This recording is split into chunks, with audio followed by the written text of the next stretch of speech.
Hi, welcome to Happy Now Olivia, a channel dedicated to the pursuit of happiness, because you don't have to wait. You can be happy now. I'm Olivia. Today I'm going to talk about the inner child. Many people feel a painful feeling of emptiness, like something is missing from their lives, and they try to fill that emptiness with people, places, things, or behaviors, oftentimes harmful people and harmful behaviors. That feeling of emptiness comes from ignoring your inner child, which is the core of who you are. The vulnerable, feeling, spontaneous, creative self people often repress, lock inside themselves, or completely shut out. Most people ignore the inner child out of fear, or because they're used to surviving from growing up in some kind of troubled, unhealthy, or dysfunctional family setting. And for those who haven't experienced overt abuse or neglect, that doesn't mean they haven't ignored their inner child. Many people live seemingly normal and happy lives until something happens, an event, a divorce, an accident, an illness, financial difficulties, a breakup, a death, something that shakes the foundation in which they've built their lives, and like a house of cards, it falls. And two things can happen.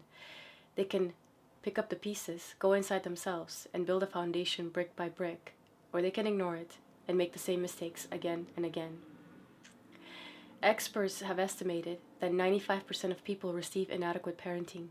That's a lot of children that grow up to be adults, their inner childs, confused, lonely, and scared. In order to make this video, I'm going to use a fantastic book called Recovery of Your Inner Child by Dr. Lucia Capaccione, an art therapist with a PhD in psychology. Dr. Capaccione has written an insightful book. Its pages full of life experience, knowledge, and wisdom.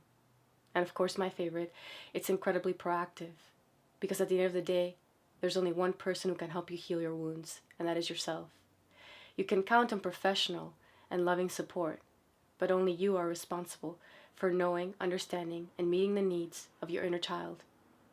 If you've watched my therapy video, you know that children don't just deserve to be loved and to feel safe. When a child is born, it is entitled to be loved and to feel safe. It is the parents' or original caregiver's responsibility to provide that. Before I go over Dr. Capaccione's research, I'm going to share with you a lesson I've been learning from a personal experience. Something happened to me when I was a child that I didn't understand for a long time, and I blamed myself. I told myself, get over it. It's not a big deal. There are so many people who have actually suffered.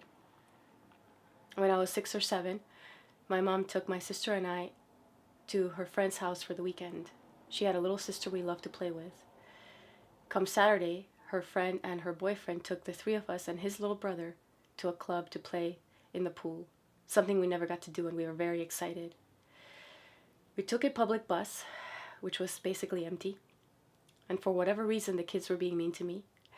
They sat in the back, and my mom's friend and her boyfriend sat in the front, and I huffed and puffed and went to sit by myself in the middle. A few stops later, a middle-aged man got in. Now the bus was practically empty, but he sat next to me and immediately started meaningless chit-chat. I was a polite little girl, so I responded. And he was smiling and talking to me about something as inane as the weather when he put his big sweaty hand on my thigh. And a rush of fear went through me. I imagined myself punching him, defending myself, but in reality I was frozen on that seat. And he kept smiling as if his clammy hand were not moving further and further up the seam of my white shorts. My mom's friend was right there, and I wanted to scream, help me. But I couldn't speak. I couldn't move. A few stops later, he slithered away as surreptitiously as he came in. And then, when our stop came, my mom's friend asked me what was wrong, and I said nothing, because I was ashamed, I was confused, but I knew something was wrong, and I didn't tell anyone, and I didn't think about it for a long time. So what if I'm afraid to wear dresses and skirts outside of private engagements? I grew up in Latin America. I didn't like catcalling or calling attention to myself. That's normal. But your sister and the girls you went to school with don't have that problem. Whatever. So what if I'm hyper aware of everyone around me? and I'm always looking for avenues of escape and for things in my immediate surrounding I can use to protect myself. It's a dangerous world. I'm just extra careful. That's normal. Whatever. It wasn't until I went to art school and I wrote a paper on identity that I realized that perhaps that event had affected me more than I had realized. But I still thought it was in the past. After all, I was a child. I was not capable of protecting myself. And then not so long ago, someone at work touched me inappropriately. And I froze. I couldn't speak. I couldn't move.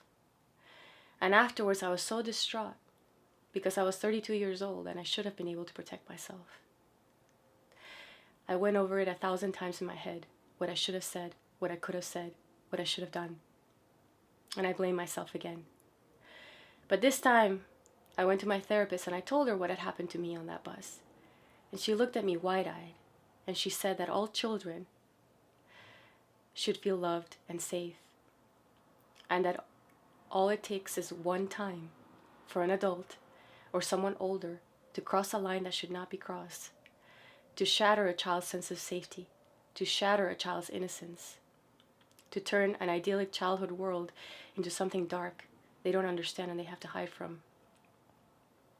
She said that the type, severity, and chronic nature of the abuse, whether it happened in childhood or adulthood, determines the level of long-term trauma.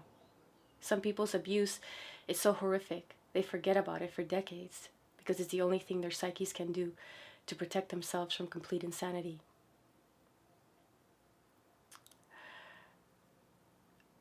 The lesson I learned was not to belittle whatever you've been through, because all it takes is one evil action to shatter a child's innocence.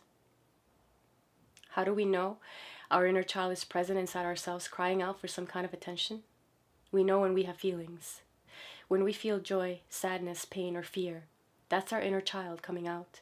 When we feel chronic fear, pain, sadness, and anger, that's our inner child telling us that something is wrong, to pay attention. Many times when people ignore these feelings, they can turn into illness, because it's another way for the body and mind to scream, pay attention, something's wrong. What we want to achieve is a stable sense of joy. In all of us lives a playful, spontaneous, creative, sensitive child, connected to our higher inner core.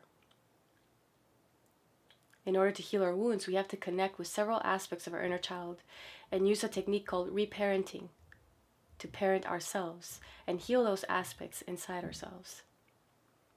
There are a variety of creative tools we can use. The creative arts are the natural language of children. No one has to tell a child to play, to be creative, or to have fun. Given the right loving and supportive environment, that is the natural expression of joy in children. And it's fundamental for their development and their sense of confidence. In order to connect with that aspect of ourselves, we have to allow ourselves to be creative. Drawing, playing with clay or dough, making masks, collaging. The number of ways to be creative is infinite, and they play an important role in our healing. Another important tool we can use is therapeutic writing with a non-dominant hand. There are several parts of our deeper emotional brains that often get sealed off from our conscious awareness due to trauma, to protect our psyches. When we use our non-dominant hand, whether it is the right or the left, we tap into the right side of the brain where the inner child lives. It is a non-verbal, spatial, visual expression, perception, as well as emotional expression and intuition. Crankiness, irritability, and temper tantrums are a sign the inner child is disturbed. It may need more sleep, less pressure, more playtime or quiet time alone. Or it may need firm guidance if it has gotten out of hand with behaviors that are childish rather than childlike. If we don't understand our inner child, we may misinterpret its craving for love and attention. Instead of listening to it, we feed it too much food. Instead of playtime, we give it drugs. Instead of self-love, we give it sex at the wrong time or with inappropriate partners. There are several aspects of our inner child we want to connect with: vulnerable, angry, playful, creative, and spiritual. I'm going to go over them briefly. If you want to know more about everything I've talked about, I highly recommend Recovery of Your Inner Child. As always, I link below the video anything I recommend and additional information. Dr. Capaccione goes in depth into the different techniques, methods, and exercises to draw out, understand, and heal your inner child, walking you through the process step by step. The vulnerable child is that part of us that feels the energy of others, that tunes in to unexpressed thoughts and feelings, picking up body language and attitudes underneath words. It knows who's telling the truth and who isn't, but early on, we're taught to deny this fine-tuned radar. We know the inner child is speaking to us when we feel vulnerable. It comes out in expressions of sorrow, grief, and fear. When an adult feels no joy in living, that is a sign the inner child is locked away. That doesn't mean we should feel happy all the time, but the inner child should be allowed to feel its feelings, whatever they may be, always. When a parent says, "Don't feel that way," or "Don't be angry," being angry is wrong. They're causing damage because they're not allowing the child to identify, feel, and process their emotions, and to come out the other side and understand that it's going to be okay. Not understanding and processing our emotions is not okay. Feelings have energy. We may block our awareness of our true feelings, but the emotional energy doesn't go away. And that negativity can many times turn into disease. The angry child is the most feared and least understood aspect of the inner child. It's normal to feel anger when we've been mistreated, neglected, disrespected, or abused. But when we repress that anger, it comes out in violent ways towards ourselves and others. The key is to allow the inner child to feel, to express its anger in safe ways to release that pain. An aspect of the angry child is the inner brat or selfish brat, who wants what it wants when it wants it. This self-centered aspect believes the world revolves around its every whim and desire. When the inner brat is allowed to rule someone's life, it can lead to addictions of many kinds and gross abuses of the rights and needs of others. Unleashing the inner brat in safe and productive ways can release this energy therapeutically. Before I go over the other aspects of the inner child, we have to explore the inner parent. Our inner parent is that part of us that nurtures and protects the inner child within. It learns how to do its job from our parents or caregivers in childhood. If we had good models of healthy parenting, then we develop a strong and loving inner parent. But if we had inadequate parenting, we don't know what a healthy parent-child relationship feels like. Many people who've grown up in dysfunctional families have much difficulty responding to their needs, the needs of their inner child.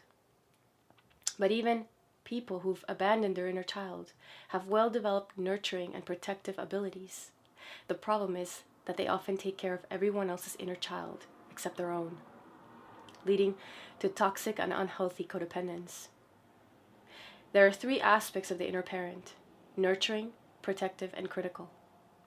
The nurturing parent is connected to our higher self, to that divine unconditional love often expressed as the love of a mother.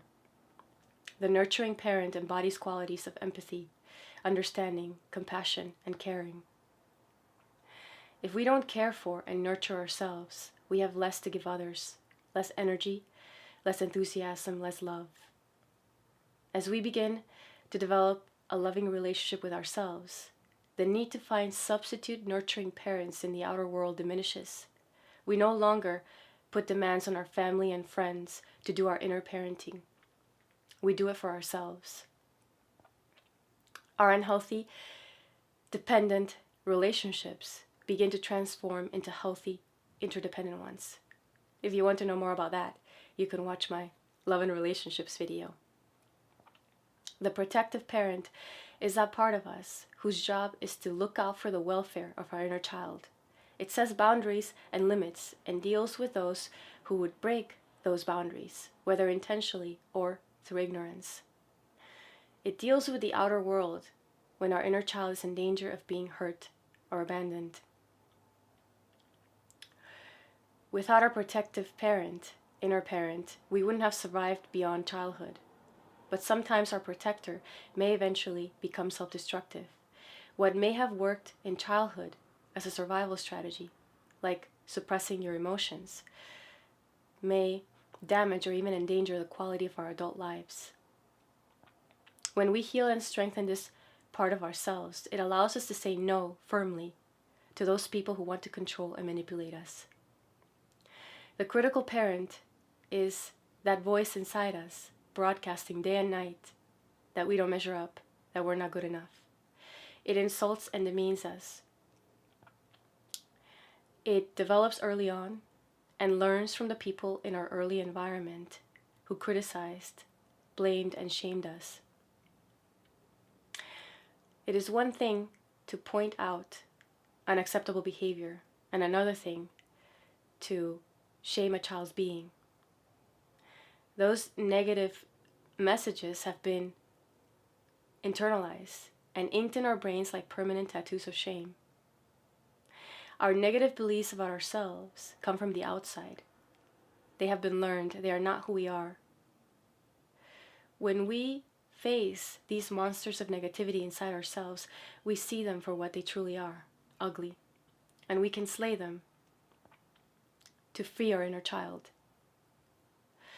Once we understand our inner child and reparent ourselves, we can begin to heal our wounds, whether they happened in childhood or adulthood or both. As we do, we connect with that unlimited joy and creativity that a healed inner child offers us. A child who feels safe, protected, nurtured, and loved has an open mind and an open heart. It is free to love and to be loved. These are the playful, creative, and spiritual aspects of the inner child. The playful inner child is that part of us capable of being truly joyful, like a baby who delights in being alive. It takes pleasure in the simple things. Running on the beach, hiking in the woods, hanging out with a true friend, eating a juicy piece of fruit in the heat of summer, playing games, or singing in the shower. If you want to see an example of the essence of the playful child, watch the movie Big with Tom Hanks. A favorite of mine, a brilliant performance by Hanks, and an excellent example of living with childlike enthusiasm. Unfortunately, the only way many adults can relax is through illegal or addictive behaviors. Getting drunk or taking drugs are poor substitutes for experiencing one's playful child. Recovery takes place when we allow our inner child to express itself in its own innocent and creative ways. True recovery is about finding joyfulness within yourself. Children are naturally creative, imaginative, and resourceful. For the creative child, there are no mistakes, there are only discoveries. It knows no bounds. It can fly to the stars, or it can dive to the depths of the human soul. It is fueled by an inexhaustible supply of enthusiasm and imagination. The spiritual child speaks to us in the silence of our soul. It talks to us in simple words with clarity and wisdom. It gives us the gift of enthusiasm and innocence. Inside us, it radiates light and joy.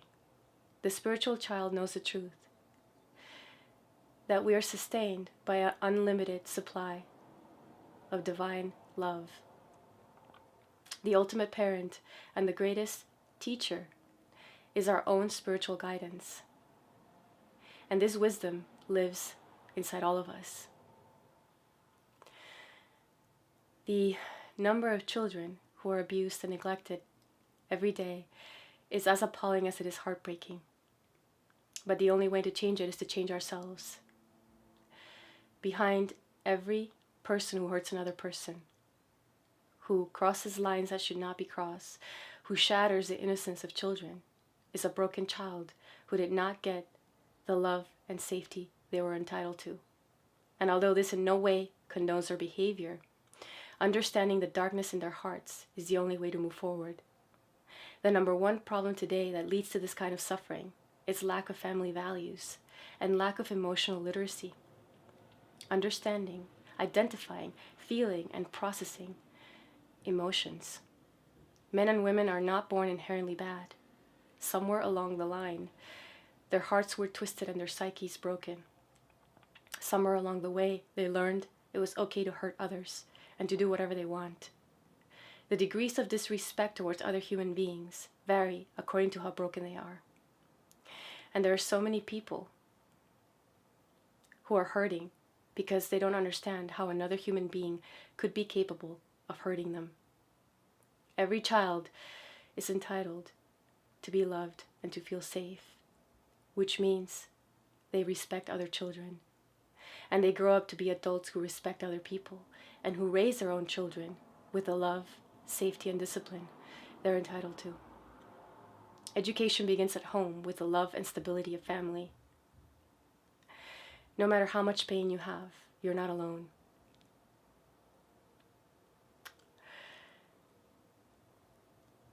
And whatever scars you have, they will always be there. Some more visible than others. But they can cauterize and heal. They can help you get stronger. They can help you have the will to fight for your freedom, for your happiness, and for the well-being of your children. In life, no matter what you've been through, you always have a choice. When it comes to emotional trauma, you can't heal alone. You need professional help and loving support. As you begin to stand on your own and help yourself. The book Recovery of Your Inner Child is a treasure and one of the many ways you can start to move forward one step at a time towards a light. I know it's very difficult to see, but it's there. The light in your heart is always there. You just have to dig as deep as you can for as long as it takes until you find it. If you enjoyed this video, please like it and share it. And consider subscribing so you can get the latest Happy Now Olivia video. In addition, I'd love to hear in the comments below how working with your inner child has affected your life. Remember, happiness is an active choice. You don't have to wait. You too can be happy now. Thanks for watching. See you next time.